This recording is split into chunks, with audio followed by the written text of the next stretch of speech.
Hello everyone, welcome to our online platform book my educator. मैं Subi Chaudhary, biology educator. आज आपको sales के बारे में बताने वाली हूँ। हम सेल्स के बारे में पढ़ेंगे, किसने इसको डिस्कवर किया, कैसे सेल्स पता चले कि हर चीज में, हर लिविंग ऑर्गेनिज्म में सेल्स होते हैं। आज हम इसके बारे में पढ़ने वाले हैं। So let's start with the cells. What is cell? Cell is the basic unit of our life. जहां हमारी लाइफ स्टार्ट होती है, तो वो लाइफ किससे स्टार्ट होगी? वो स्टार्ट होगी सेल से। सेल एक बेसिक यूनिट है। Cell is a basic unit, या हम बोल सकते हैं cell is a structure unit. Structure unit भी है। Cell is structure unit of life, जहां से हमारी लाइफ, ह्यूमन की लाइफ, और also animal, and we are develop animal, चाहे वो ह्यूमन हो, प्लांट्स हो, सिंगल सेल्स हो, जो भी लाइफ स्टार्ट होगी वो सेल से स्टार्ट होगी। Without cell there is no life. तो डिस्कवर सेल, सेल को डिस्कवर किसने किया था? It is very important and it carry 1 mark question. 1 mark question that who discover cell. Cell को किसने डिस्कवर किया था? सेल को डिस्कवर किया था रॉबर्ट हुक ने। ये इंग्लिश साइंटिस्ट थे। 1665 में discover cell while looking at a thin slice of cork. इन्होंने एक बहुत पतली सी स्लाइस ली थी कॉर्क की, और उस पे देखा था सेल को। किसकी हेल्प से देखा था? With the help of microscope, because we can not see cell by the help of naked eyes. We cannot see cells. With the help of microscope we see cells because they are very tiny substances, या tiny cells बोल सकते हैं हम उनको। तो with the help of microscope he discovered cell, और किस पे देखा था उन्होंने? स्लाइस ऑफ कॉर्क पे। he described the cells as tiny boxes of honeycomb। जैसे हम मधुमक्खी का कोई छत्ता देखते हैं, ऐसे होता है, ऐसे ही उन्होंने देखा था। जब उन्होंने पहली बार माइक्रोस्कोप में देखे, तो उन्हें हनीकॉम की तरह, जैसे हम मधुमक्खी का छत्ता है तो उसमें बहुत सारे बॉक्सेस बने रहते हैं, तो ऐसे ही उन्हें बॉक्सेस उसमें नजर आए। ही thought that sales only exist in plant and fungi. उन्हें लगा कि प्लांट सिर्फ एग्जिस्ट करते हैं किसमें? प्लांट्स में या फिर फंजाई में। उन्होंने तब तक उन्हें ये नहीं पता था कि एनिमल्स में भी सेल्स होते हैं, या ये जो हम माइक्रो ऑर्गेनिज्म होते हैं इसमें सेल्स होते हैं। ये उन्होंने नहीं सोचा था। उन्होंने सिर्फ सोचा कि फर्स्टली उन्होंने देखा कि या तो प्लांट्स या फिर फंजाई, सिर्फ 2 ही चीजों में सेल्स मिलेंगे। उसके बाद धीरे धीरे जैसे जैसे एक्सपेरिमेंट्स होते गए, वैसे वैसे चीजें डेवलप होती चली गई। तो यहाँ पे हमारा 1 मार्क का क्वेश्चन कैरी हो जाता है कि रॉबर्ट हुक ने डिस्कवर किया था थिन स्लाइस ऑफ कॉर्क पे किस सेल्स को। उन्होंने सबसे पहले ये बताया था कि सेल्स भी कुछ होते हैं। Now see the basic structure of cell. अगर हम ऑल ओवर सेल का स्ट्रक्चर देखते हैं, तो हम क्या देखते हैं कि बेसिक स्ट्रक्चर में firstly we start with the cell membrane. This is a cell membrane. इसको हम प्लाज्मा मेम्ब्रेन भी बोलते हैं, जो आपको येलो कलर से दिखाई दे रही है ये। This is cell membrane and also known as plasma membrane. और सेल मेम्ब्रेन के ऊपर एक और कोटिंग होती है जिसको हम बोलते हैं cell wall. Now second part is cytoplasm. Cytoplasm is a fluid like structure. ये फ्लूइड स्ट्रक्चर होता है, एक जेली सब्सटेंस होता है, जिसके अंदर ये सारे ऑर्गेनल्स प्रेजेंट होते हैं और अपने फंक्शन को परफॉर्म करते हैं। तो second thing is cytoplasm. And now the main part is nucleus. Nucleus is the brain of a cell because it contain heredity material. And what is heredity material? Heredity material is DNA, deoxyribose nucleic acid. DNA is a heredity material, और वो कहाँ मिलेगा? वो मिलता है हमें nucleus में। सो nucleus is a brain है जो सारी मेमोरी, सारे हेरिडिटी ट्रेट्स, कैरेक्टर्स, सब कुछ इंफॉर्मेशन अपने अंदर संभाल के रखता है। So this is also known as brain of a cell. Now third is outer covering होती है एंडोप्लाज्मिक रेटिकुलम की. एंडोप्लाज्मिक के दो तरीके के होते हैं, smooth and rough. Smooth endoplasmic में क्या होता है, these are look like endoplasmic reticulum. इनके ऊपर जो पॉइंटेड होंगे, जब राइबोसोम्स अटैच होते हैं तो ये होते हैं रफ एंडोप्लाज्मिक रेटिकुलम. लेकिन अगर हम ये कहने लगे ये these are the smooth endoplasmic reticulum. अगर इन पे राइबोसोम्स प्रेजेंट है तो rough endoplasmic reticulum. Now endoplasmic reticulum क्या करते हैं, एक मेम्ब्रेन बनाने की हेल्प करते हैं और अपने अंदर एंजाइम्स को स्टोर करके रखते हैं ताकि वो और फंक्शंस को परफॉर्म कर सके.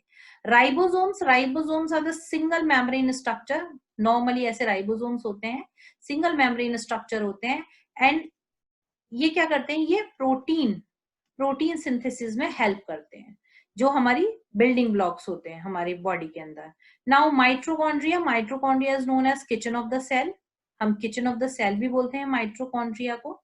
Now next is lysosomes are known as suicidal bags because they burst themselves. वो अपने आप को बर्स्ट कर लेते हैं, डिस्ट्रॉय कर लेते हैं. और अगर सेल के अंदर कोई भी इंजरी होती है, लाइक अगर सेल के अंदर कोई फॉरेन पार्टिकल्स आ गया है, कोई पैथोजन आ गया है, कोई भी इंजरी है, तो ये लाइसोसोम्स क्या करेंगे, ये अपने आप को किल कर देंगे, मार देंगे और उस सेल की रिकवरी कर देंगे.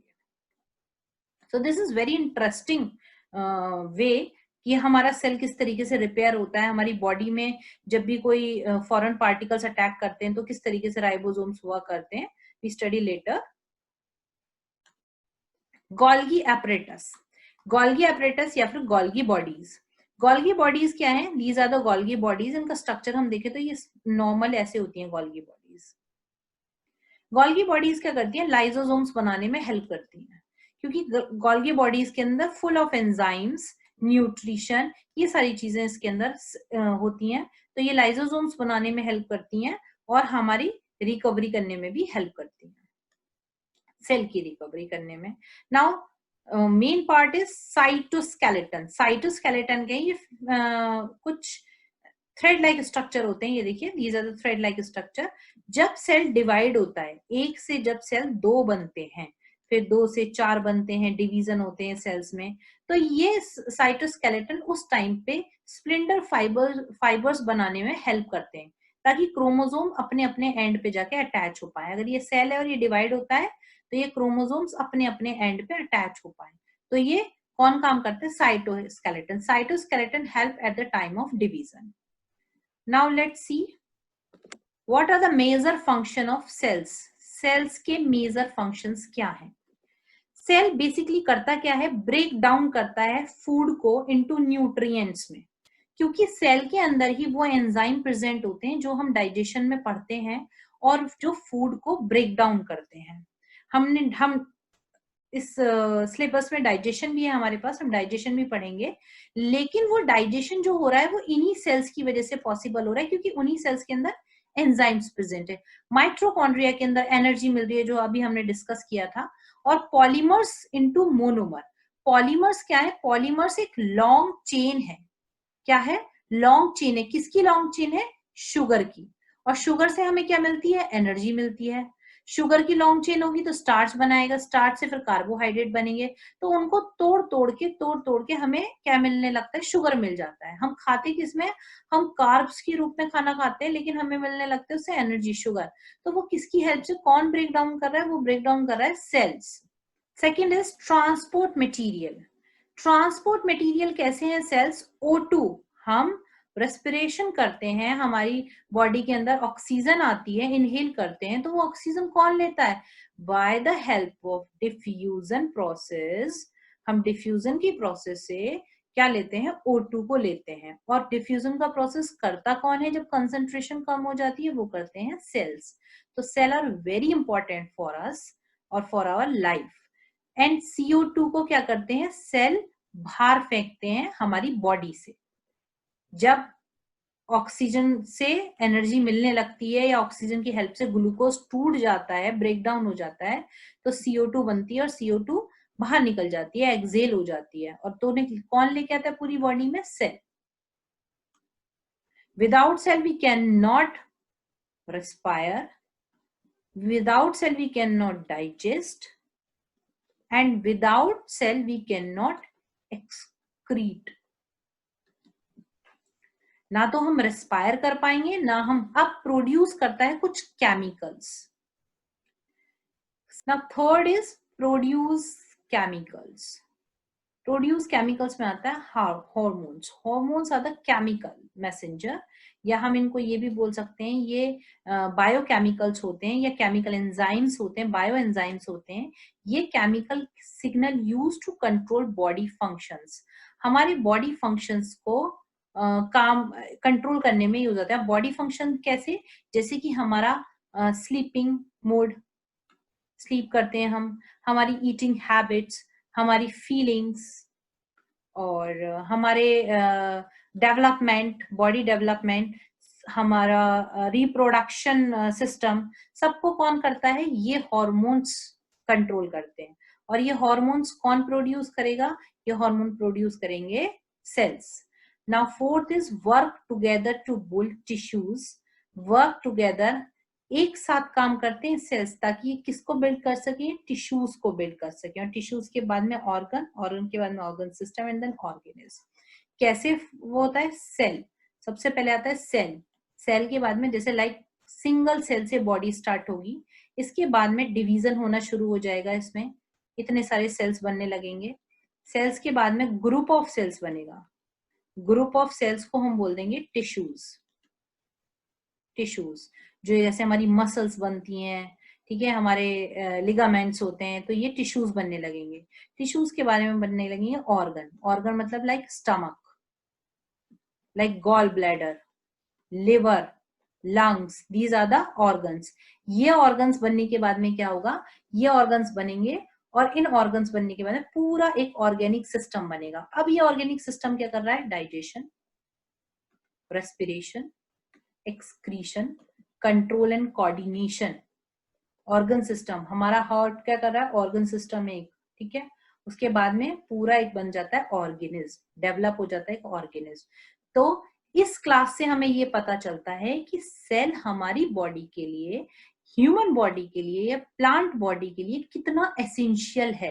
It is very essential. Without cell our body, without cell our body can not develop. ना तो डेवलप हो पाएगी, ना ही इतने फंक्शंस को परफॉर्म कर पाएगी. सो ये हमें समझ में आया कि सेल क्या है? सेल एक बेसिक यूनिट है जहां से लाइफ स्टार्ट होती है. जैसे हम कोई घर बनाते हैं, घर बनाने में हम एक छोटी सी ईंट की नींव रखते हैं, तो क्या होता है? उसी पे सारा घर स्टार्ट होता है. ऐसे ही ये सेल है, इसी सेल से सारा पूरी बॉडी, पूरा ऑर्गेनिज्म डेवलप हो जाता है.